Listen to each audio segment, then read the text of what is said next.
tuna hian Tuichangral volleyball club te team lineup kan thlir meka zanina hian Tuichangral volleyball club te le Tuichangral volleyball club te in khel kan thlir don ani monom le don le maya sipol ha te kha Tuichangral volleyball club te ania jersey var ha te Tuichangral ania yak muana sinveng tlangval service ve thunga first ball ta high bola Johana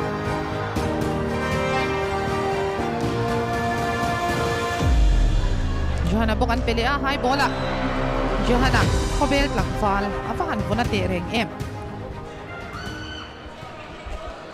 pointer on mulea du tlang not tan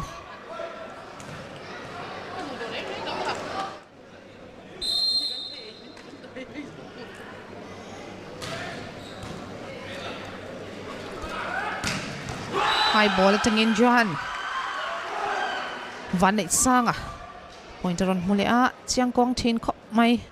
tenol ani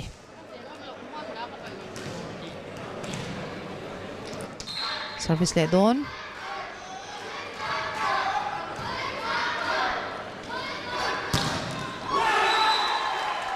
Johan tar hnunga tang po hian laom ding ding takani 11-12 mania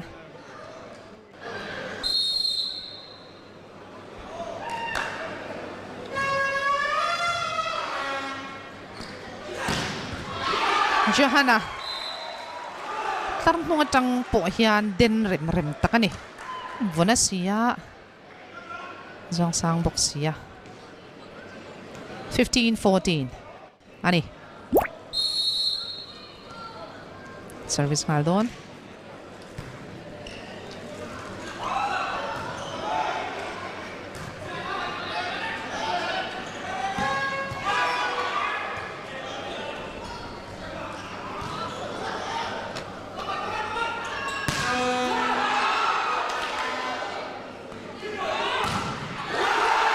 block perra thui lutuk Johana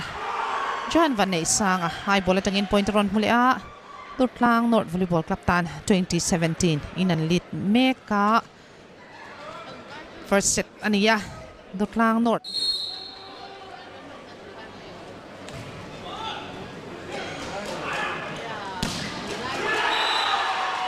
block omlaw lam hunga tangin Johana ron ko thapop mai 3-1 Bia bon na ni top may na 5-all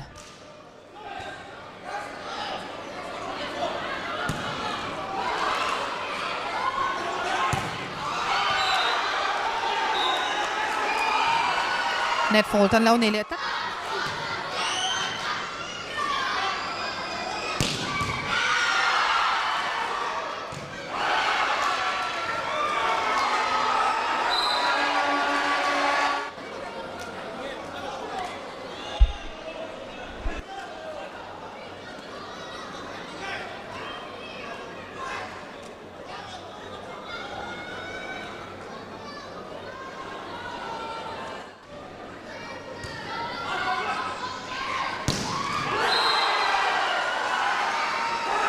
chiang thin em Johana abon ani he Khawbel tlangval hi abon tlat 9-8 first ball tha tipia wat sangan laula Johana an hu blut zo lo au tlat mai zom thei don nge Tuichangral laman in siam tha thei don Mapuya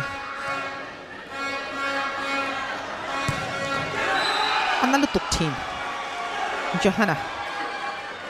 high ball tangin ron ko thale pop mai diagonalin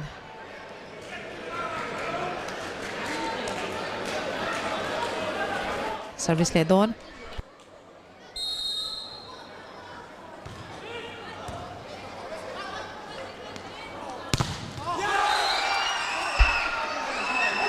block chun block fu a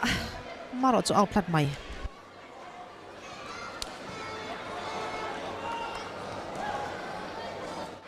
TPR service dona 2016 ani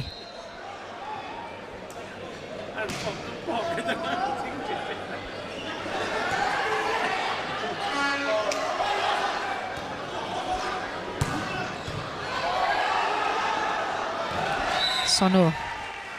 outlet mai Johana point ron mulea tamat gol ron lotin puya sa shank tlarmar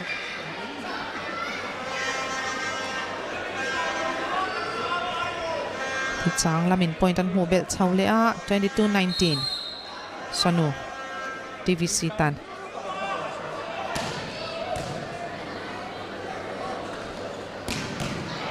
win heta fan chan thave apuya tipia first ball tha high ball at Johana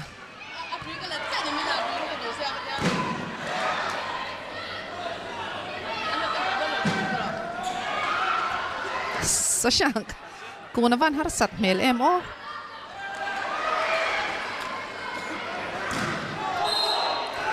side there lau phone le tắt mai net tipia service về để Johana high ball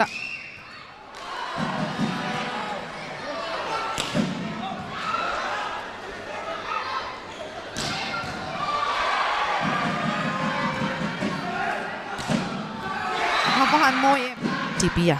service để doon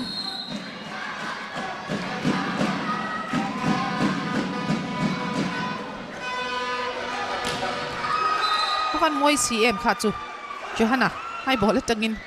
sira daigan alin kon ko thapop mai substitution an siam le Tuichangral lamin tipia an ha chol tira dingpuya ron luta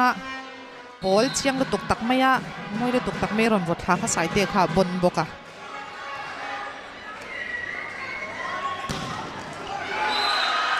Johan tlar nuwa tangin tlar ma ball hom tlar nuwa ball hom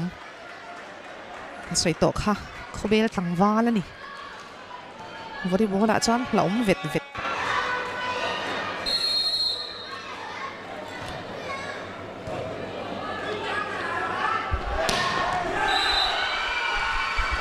Johana tipian block fu'a maro chu akuta fu chia lo sira bial thapop mai 3-4 mapia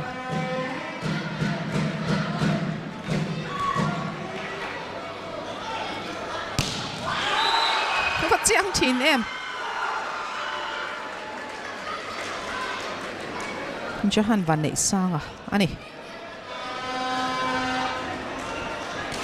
5-3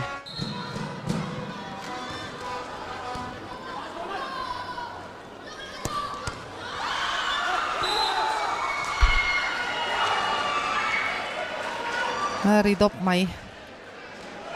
sanga natswa ka Joseph alaw luta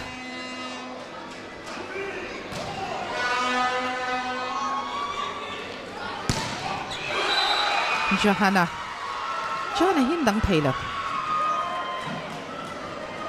point nem to khop mai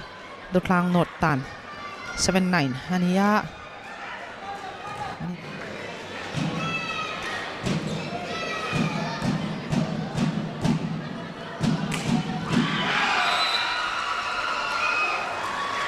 in heta lau khoi fu tlat mai 10-11 ani tipia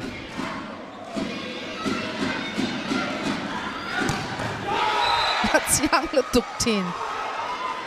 Johana dutlang not tan hi chuan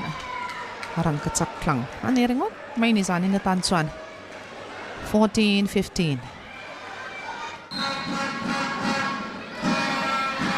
sitia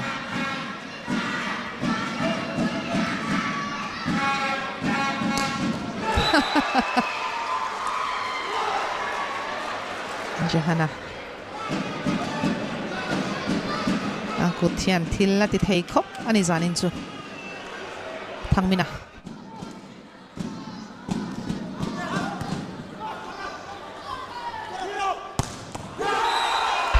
Johana bok andang theilau ani Johana hi 21 all an mu thei don em Tuichangral lampang hian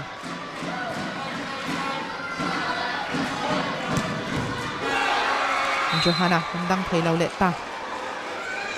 block fu theilau tlang pop mai ni 22-24 ani ya Tuichangral lamin point khat an mamoa Sanina Puris player of the match Loman Dongtutsu Tuichangral Volleyball Club Atangin jersey number 14